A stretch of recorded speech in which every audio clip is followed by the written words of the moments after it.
Bismillahirrahmanirrahim. Assalamualaikum warahmatullahi wabarakatuh. Waalaikumsalam warahmatullahi wabarakatuh. Alhamdulillahilladzi anzala rasulahu bil huda wa dinil haqq liyudhhirahu 'ala ad-dini kullihi wa kafa billahi shahida. Asyhadu an la ilaha illallah wahdahu la syarika lah wa asyhadu anna Muhammadan 'abduhu wa rasuluh. Allahumma shalli ala Muhammad wa ala alihi wa sahbihi ajma'in. Ma'ba'd. Para hadirin jemaah Majelis Ta'lim Al-Quran rahimakumullah. Puja dan syukur kepada Allah Subhanahu wa taala yang senantiasa melimpahkan berbagai macam rahmat, hidayah serta inayahnya kepada kita. Yang sampai pada kesempatan malam hari ini kita bisa bersama-sama berkumpul di satu majelis ilmu dalam rangka talabul ilmi, menuntut ilmu, yang insyaallah pada pertemuan kita pada malam hari ini diberkahi oleh Allah Subhanahu wa taala serta dirahmati. Para jemaah rahimakumullah, sebelum kita melaksanakan kegiatan kita pada malam hari ini, mari kita buka ta'lim kita dengan baca basmalah, Bismillahirrahmanirrahim, serta doa. Allahumma aftah lana hikmataka wanshur alaina rahmataka min khazaini rahmatika ya arhamar rahimin.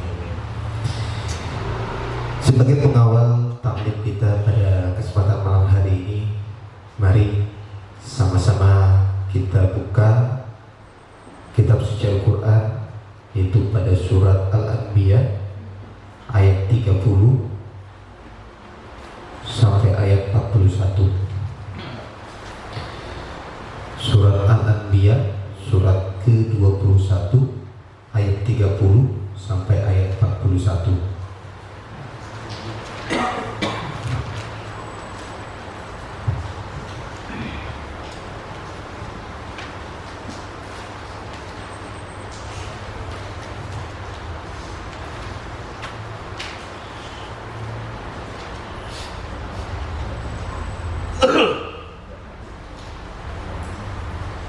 Sudah ketemu semua? Ya. Baik, mari kita baca bersama-sama dengan isti'adzah dan basmalah. A'udzu billahi minasy syaithanir rajim. Bismillahirrahmanirrahim. Awalam yaral ladzina kafaru والأرض كانتا رتقا ففتقناهما وجعلنا من الماء كل شيء حي أفلا يؤمنون وجعلنا في الأرض رواسي أن تميد بهم وجعلنا فيها فجاجا سبلا لعلهم يهتدون وجعلنا السماء سقفا محفوظا وهم عن آياتها معرضون وهو الذي خلق الليل والنهار والشمس والقمر كل في فلك يسبحون وما جعلنا لبشر من قبلك الخلد أفإن مت فهم الخالدون كل نفس ذائقة الموت ونبلوكم بالشر والخير فتنة وإلينا ترجعون وإذا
وبشروا منهم ما كانوا به يستهزئون.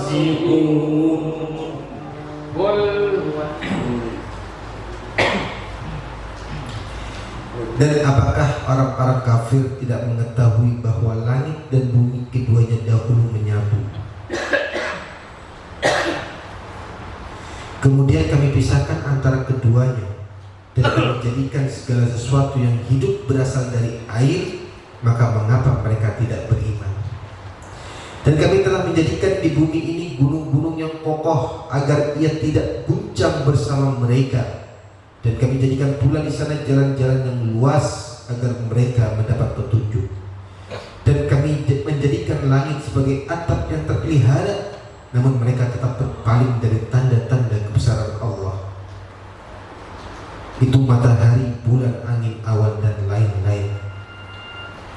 Dan dialah yang telah menciptakan malam dan siang. Matahari dan bulan masing-masing beredar pada garis edarnya.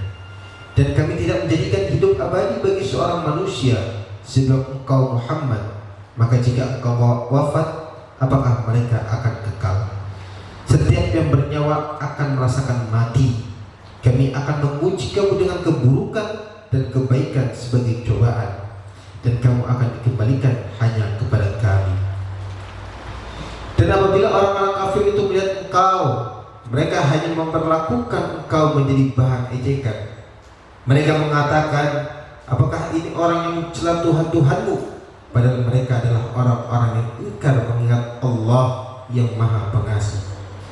Manusia diciptakan bersifat tergesa-gesa. Kelak akan aku perlihatkan kepadamu tanda-tanda kekuasaanku, maka janganlah kamu meminta aku menyegerakannya.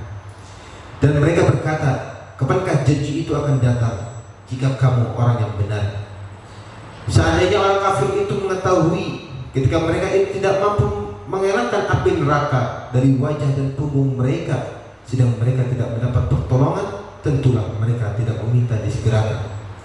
Sebenarnya hari kiamat itu akan datang kepada mereka secara tiba-tiba, lalu mereka menjadi panik, maka mereka tidak sanggup menolaknya dan tidak pula diberi penanggung. Dan sungguh Rasul-Rasul sebelum engkau Muhammad pun telah diperolok-olokkan, maka turunlah siksaan kepada orang-orang yang mencemoohkan apa yang selalu mereka perolok-olokkan. Shadaqallahul azim. Alhamdulillah, kita telah bersama-sama membaca ayat suci Al-Quran sebagai pembuka taklim kita pada kesempatan malam hari ini, yang mudah-mudahan Allah juga membukakan akal pikiran kita untuk menerima kajian pada kesempatan malam hari ini. Selanjutnya, mari sama-sama kita dengarkan kajian tausiah Saqafah Islamiyah dari guru kita, yaitu Al-Ustaz Dr. Andes Arif Fadilah. Kepada beliau waktu dan tempat dipersilakan. Warahmatullahi wabarakatuh. Waalaikumsalam.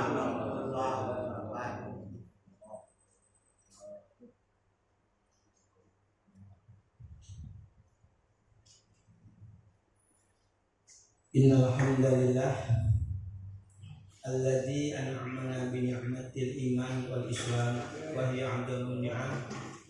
Asyhadu an la ilaha illallah wahdahu la syarika lah wa asyhadu anna Muhammadan 'abduhu wa rasuluhu rahmatan lil 'alamin. Allahumma shalli 'ala Muhammad wa 'ala alihi wa ashabihi wa man tabi'ahum bi ihsan ila yaumiddin. Amma ba'du, ya ayyuhalladzina amanu ittaqullaha haqqa tuqatih wa la tamutunna illa wa antum muslimun. Qala Allah ta'ala fi kitabihil karim, a'udzu billahi minasyaitonir rajim, bismillahirrahmanirrahim. Wa ja'alna fil ardi rawasiya an tamida bihim wa ja'alna fiha fijajan subula la'allahum yahtadun. Alhamdulillah, jamaah setia PTDI Al-Aqobah yang dirahmati Allah Subhanahu wa Ta'ala, kita dapat bersilaturahim dalam rangka thalabul ilmi. Semoga senantiasa ibadah kita diterima Allah Subhanahu wa Ta'ala. Dan tak lupa sholawat dan salam terlimpahkan kepada Rasulullah Sallallahu Alaihi Wasallam, kepada sahabat dan semua pengikutnya yang istiqomah. Baik, Ini saya merenung dari peristiwa yang terjadi pada tanggal 14 bulan 1 bulan Januari 2022 hari Jumat, pas saya khotib di PTDI. Terus saya pulang sore, pas kebetulan jam 4 lewat 5 terjadi gempa 14. Iya, tadi gempa tapi agak yang besar 14 kemarin. Dan seumur hidup saya baru kali itu mengalami terjadinya gempa di Pulau Jawa ini. Saya Jabodetabek ya. Baik. Gempa segitu aja kita udah rasa khawatir, langsung imam tahlil dan takbir waktu itu. Masih ada anak sekolah waktu itu. Waktu habis asar, aku masih di kampung. Ya. Nah, jangan berbahagia, apalagi kalau bumi diguncangkan sengaja oleh Allah. Iza zulzilatil ardu zilzalaha. Ngeri sekali. Dan goncangan yang segoncang-goncangnya. Ya, itu sengaja Allah, karena memang tanda hari kiamat sudah tiba. Nah, ini saya bahas masalah ini. Ini pas kebetulan Pak Faris baca Al-Anbiya. Ada kelewatan di surat Al-Anbiya ayat 31 tadi kebaca itu. Di sini Allah mengatakan A'udzubillahi minasyaitonirrajim. Wa ja'alna fil ardi rawasiya, dan kami telah menjadikan gunung-gunung yang kokoh. Untuk apa? Antamida bihim, agar dengan adanya gunung tadi manusia yang tinggal di bumi tidak mudah goncang ketika ada gempa. Kemudian waja'alna fiha fijajan subula, dan kami jadikan pula di bumi itu jalan-jalan yang luas. Untuk apa? La'allahum yahtadun, agar kamu mendapat petunjuk dari jalan-jalan yang Allah berikan di muka bumi ini. Ini arah ke Cianjur, ini arah ke Purwokerto, ini arah ke Madura, dan lain sebagainya. Nah, pertanyaannya adalah, mengapa ketika Allah menciptakan gunung yang kokoh sebagai paku bumi biar bumi tidak mudah goncang, tapi kok masih terjadi banyak gempa? Ada semacam paradok, pertentangan firman Allah ini dengan bukti empiris yang ada. Gempa di sini, gempa di situ, bahkan tanah bergerak di Poso waktu itu, ya kan? Ini yang salah siapa? Apakah Allah telah mengingkari janji dan sumpahnya? Tidak. Allah katakan innallaha la yukhliful mi'ad. Sesungguhnya kami ini nggak pernah mengingkari janji sedikit pun. Berarti yang salah siapa? Manusianya, hambanya, penghuni buminya yang salah, terutama manusia. Jadi nggak ada artinya Allah menciptakan gunung yang kokoh sebagai paku bumi, sebagai pondasi agar tidak mudah goncang. Nggak ada artinya. Pasti tetap goncang kalau manusianya selalu banyak berbuat dosa, berbuat maksiat, berbuat kejahatan, dan berbuat kezaliman. Coba kita lihat. Kita lihat kisah Nabi Lut alaihissalam. Kisah Nabi Lut alaihissalam ini, beliau diutus oleh Allah ke penduduk negeri Sodom. Ketika itu penduduk negeri Sodom kebiasaan berbuat mungkar, yaitu sodomi yang tidak pernah dilakukan oleh umat-umat sebelum Nabi Lut. Jadi Nabi Adam umatnya, Nabi Idris umatnya, Adam, Idris, Nuh, Hud, Soleh, Ibrahim, belum terjadi yang namanya sodomi. baru Nabi yang ketujuh ini Lut terjadi sodomi. Waktu itu Nabi Lut nasihati. Coba kita lihat nasihatnya di dalam surat 29 Al-Ankabut ayat 28 dan 29. Nabi Lut menasihati dengan jelas. Al-Ankabut surat 29 ayat 28 dan 29. A'innakum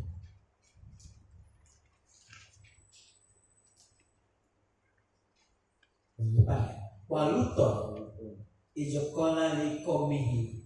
Ingatlah ketika Lut berkata kepada kaumnya, innakum lata'tunal fahisha, kamu benar-benar melakukan perbuatan yang sangat keji, homoseksual. Masa bakokum biha min ahadim minal alamin, yaitu yang belum pernah dilakukan oleh umat-umat sebelum kamu, yang dilakukan seorang pun. Nah ini. Nah kemudian a'innakum lata'tunar rijal, apakah pantas kamu mendatangi laki-laki, ya kan? Untuk menyamun. Wataqta'una sabila, mengerjakan kemungkaran di tempat-tempat. Wata'tuna finadikumul mungkar, di tempat-tempat pertemuan yang perbuatan kemungkaran homoseksual. Para ahli tafsir menyebut kalimat wataqta'una sabila itu merusak garis keturunan, merusak genetik. Jadi kalau bocah laki-laki kalau sudah kena sodomi, itu dampak psikologisnya akan bahaya, akan merusak garis keturunan. Ini makna dari kalimat wataqta'una sabila yang saya baca dalam tafsir Ibnu Katsir. Dan mereka bebas melakukan finadikumul mungkar, di dalam kemungkaran itu di pertemuan bebas, siapa yang boleh, laki-laki antar laki-laki.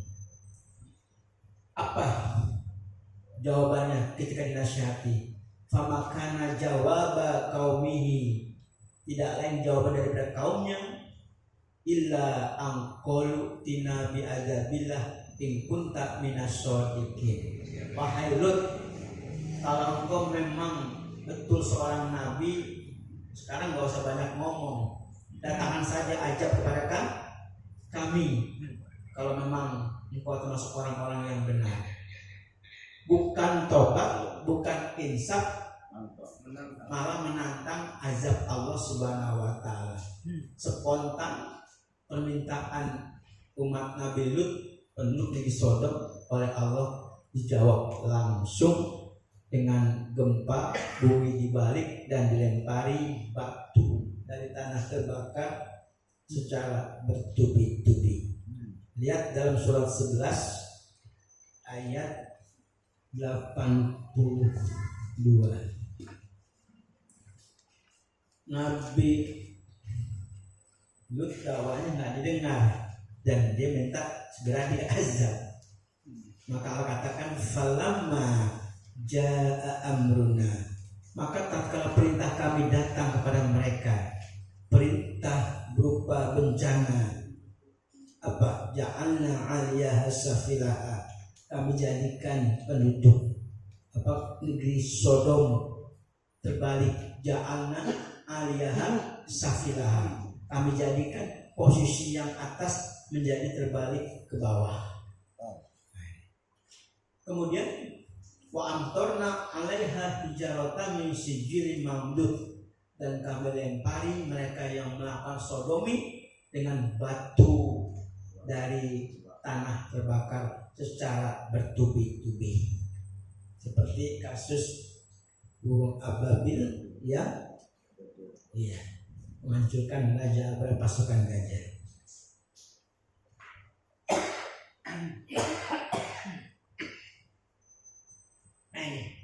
Kalau Bapak lihat tafsir surat 11 ayat 82 dalam Ibnu Katsir dijelaskan bagaimana cara Allah mengirim azab kepada negeri Sodom.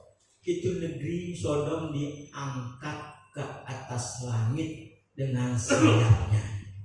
Jibril itu manusia bersayap apa?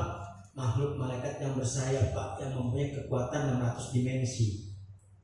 Diangkat itu negeri Sodom oleh sayapnya dengan izin Allah, dia bisa ke atas. Pas sampai langit dilempar di atas langit oleh Jibril atas perintah Allah. Apa terjadi? Ketika dilempar posisinya benar, di atas di bawah. Sampai di bumi, ja'alna 'aliyaha safila. Kami jadikan negeri Sodom terbalik. Kepala di bawah. Iya, yang jadi posisi atas ke bawah. Nabi Lut sendiri gimana? Nabi Lut aman. Ini yang melakukan sodomnya aja. Kan suruh hijrah buru-buru. Enggak, tapi ya. Hah?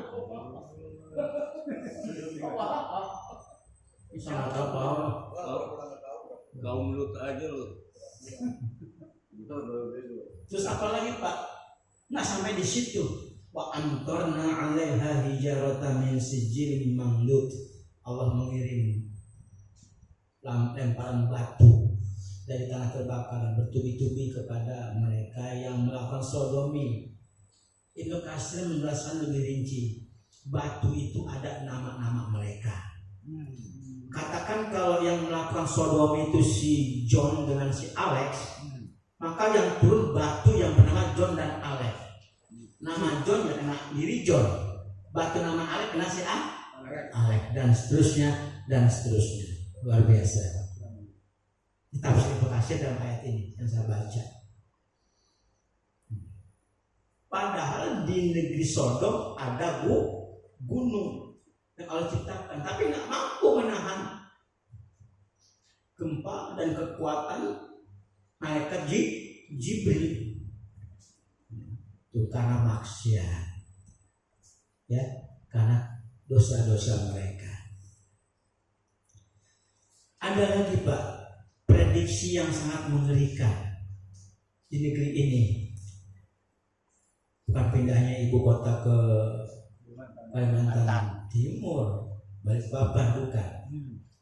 Prediksi terutama mereka yang tinggal di Pulau Jawa akan terjadi bencana gempa yang kekuatannya hampir 10 skala Richter. 10 kan besar, jangan 10. Aceh. Iya, Aceh itu berapa Pak Ali? 7, sekian. 7, sekian. 7, sekian. Ini 10. Melanda Pulau Jawa. Dan disertai tsunami dengan ketinggian air akan meluap ke daratan sampai kurang lebih 20 meter. Kalau ini terjadi, nyaris saya yakin mati mayoritas penduduk Pulau Jawa. Pulau Jawa bahkan pakar yang ngomong BMKG, tapi kita bisa menjawab wallahu a'lam bishawab, hanya Allah yang tahu. Saya jelaskan, Allah yang tahu, saya jelaskan. Prediksi yang kedua itu ahli tentang apa tuh kalau minyak bumi itu, di dasar ahli apa namanya, geologi apa. Jadi tanggal tahun 2050 diprediksi itu yang namanya bahan bakar minyak habis, kering, nggak akan bisa keluar di sumber daya alam yang ada di Indonesia. Cepras habis, baik premium, pertamax, pertalite, bahan bakar yang lain. Ini pun kita jawab wallahu a'lam bishawab. Bisa benar, bisa tidak. Tadi juga yang tsunami Pulau Jawa, bisa benar, bisa tidak. Mana jawabannya? Kok kita bisa jawab seperti itu? Tergantung. Di dalam surat apa nih? Saya baca Al-A'raf 96. Walau anna ahlal qura amanu wattaqau lafatahna alaihim barakatim minas sama'i wal ard. Andai kata seluruh penduduk negeri beriman kepada Allah dan bertakwa, maka akan aku berikan keberkahan, berkah dari langit dan bumi.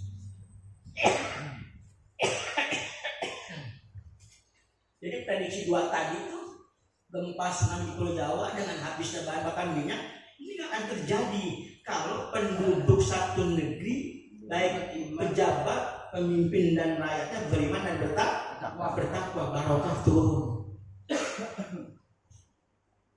Nih yang sama maksud, makanya kan tergantung, bisa ya bisa tidak. Tapi ada tuh satu ayat, walakin kadzabu fa akhwatum bima kanu yaksibun. Tapi kalau penduduknya, rakyatnya, pejabatnya, pemimpinnya mendustakan ayat-ayatku, maka akan kami siksa mereka disebabkan perbuatan mereka yang selalu berbuat dosa. Lihat Al-Araf 96. Harusnya Pak, kalau pemimpin negara di dunia ini yang mayoritas adalah penduduknya Islam dan juga pemimpin Islam, harusnya itu ayat surat Al-A'raf 96 dijadikan moto oleh satu negara masuk sebuah sistem undang-undang. Tulis di istana negara ayat itu gede-gede. Dan pejabat, pemimpin dan rakyat kalau kita bisa melihat atau di jalan-jalan atau di DPR, MPR, tulis tuh ayat itu gede-gede.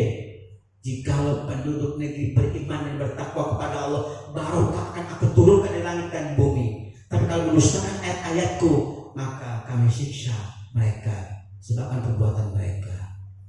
Kira-kira ada nggak negara kayak gini Pak? Belum ada. Tulis, biar selalu ingat dan ingat. Pakai spanduk udah tuh di tembok tuh. Tuh apa? Bagaimana caranya? Bikin kayak gede. Terus gedung, berapa lebar gedung itu? Dari ujung ke ujung. Gede. Gitu Pak Bos. Biar sadar para pemimpin, para negara, para pemandu, pejabat ini. Lihat ayat itu, wah betul. Kalau iman takwa berkah, dan khawatir kalau mendustakan tuh siksa. Nah gitu Pak, kalau di presiden misalnya begitu. Terus mana ada? Nah kalau imam bagus karena ini kan apa khairun nasib anfa'uhu linnas, kapasitas pendidikan. Nah gitu maksud saya.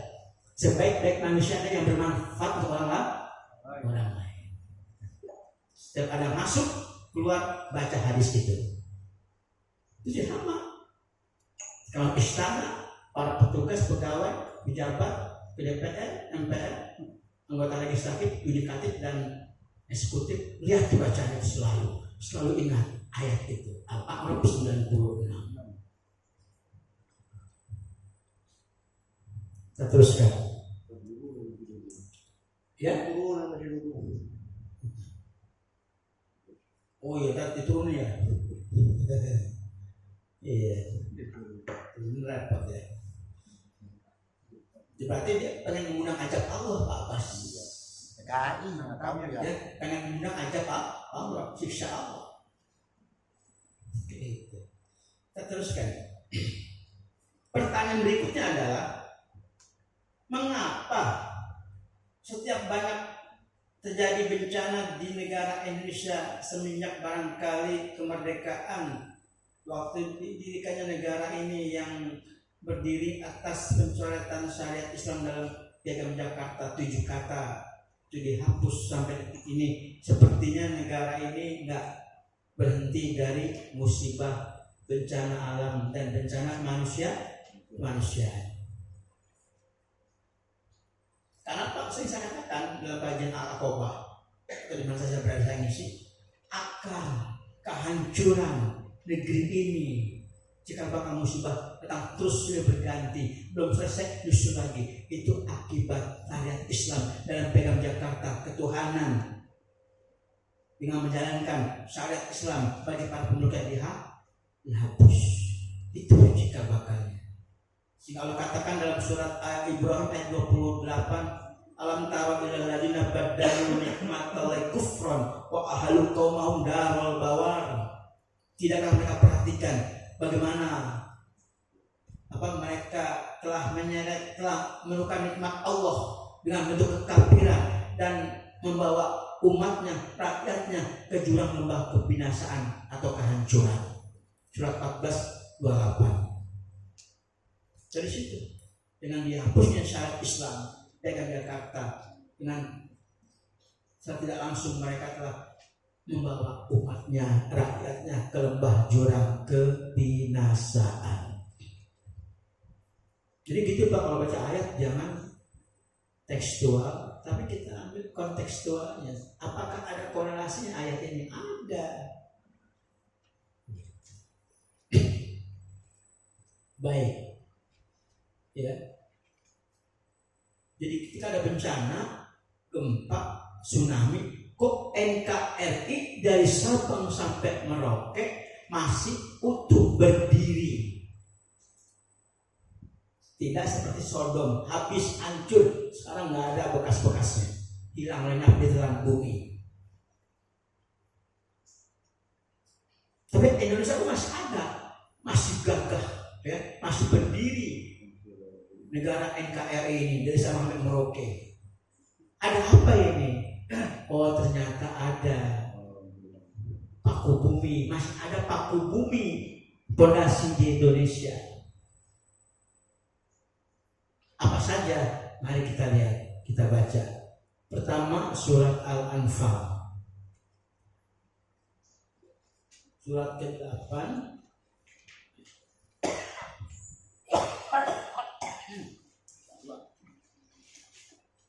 ayat 33. Allah katakan dalam ayat ini, A'udzubillahi minasyaitonirrajim. Bismillahirrahmanirrahim. Wa ma kana Allahu liyu'adzibahum wa anta fihim. Dan kata Allah, sekali-kali kami tidak mengazab mereka orang-orang kafir Quraisy ya Muhammad, selama engkau berada di tengah-tengah mereka, untuk berdakwah, mengajak orang-orang kafir Quraisy kepada apa? Ad'u ilallah ala basyirah. Dakwah ke jalan Allah dengan hujah-hujah yang nyata. Itu disuruh Allah seperti itu Rasulullah. Maka kami nggak akan pernah ngajak mereka orang kafir Quraisy kalau kamu yang mau tetap istiqomah ngajak orang kafir Quraisy ke jalan aku. Artinya Pak, jangan dakwah ke jalan kelompoknya, golongannya, ke NU-nya, Muhammadiyahnya, Persisnya, Al-Irsyadnya, FPI-nya, misal maaf ini ya, GPI-nya, itu wadah boleh lah. Tapi yang intinya adalah ad'u ilallah ala basyirah. Hadis ad'u ilallah ala basyirah ana wa man tabani subhanallah wa ma'ana minal musyrikin. Surat Yusuf 12 ayat 108. Itu dalilnya. Di dai yang profesional itu ngajak umat ad'u ilallah, menyeru ke jalan Allah. Ini kalau kelompoknya nggak benar, ini bisa pecah. Jadi kalau berdakwah kepada ad'u ilallah, mengajak umat manusia kepada muslim yang benar. Karena sebelum kata-kata harokah, kata-kata salafi, kata-kata Muhammadiyah, kata-kata irsyad, kata-kata Persis yang ormas Islam, itu nggak ada dalam Quran. Yang ada itu yang Allah dulukan, utamakan adalah kalimat muslimun.